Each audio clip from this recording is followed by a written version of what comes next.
सरांना इथे येऊन जवळजवळ 6 वर्ष झाली आणि त्या 6 वर्षामध्ये ग्रामस्थ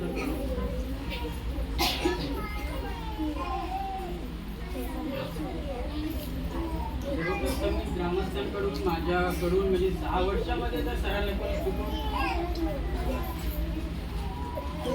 काय बोलला असेल माफी मागतो.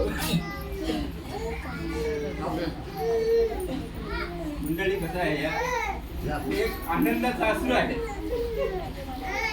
की असा आनंद आम्हाला असा वाटतो ना आम्ही शिक्षक जेव्हा लाभतात तेव्हा आनंद वाटतो मुलांना त्यांच्या वडिलांना तो आनंद आम्हाला आज पाहायला मिळाला खरं तर.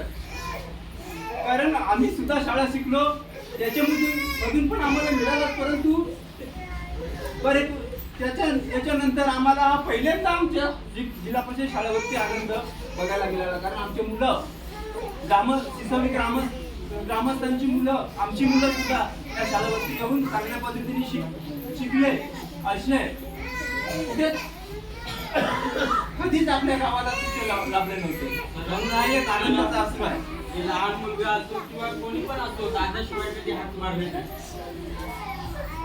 तरी महिला असतील तरी ताईशिवाय हात मारली नाही. मूळ शाळेत का नाही येत तर ते स्वतःच्या मुलाच्या घरी जायचे.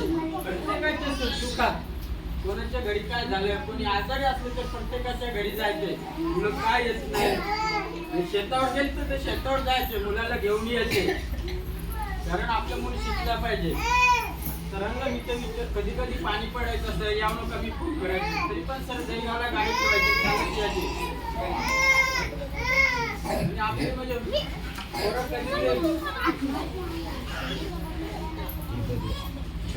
प्रत्येक पण शिकला पाहिजे म्हणून तर रोजचे पैसे सुद्धा घेऊन यायचे. पोरांना स्वतःचे पैसे द्यायचे 10 रुपये 5 रुपये. पोरांमध्ये स्पर्धा लावायचे का कोण हे वाचेल कोण गणित सोडवेल आणि कोण जास्त हुशार होईल अशी प्रत्येक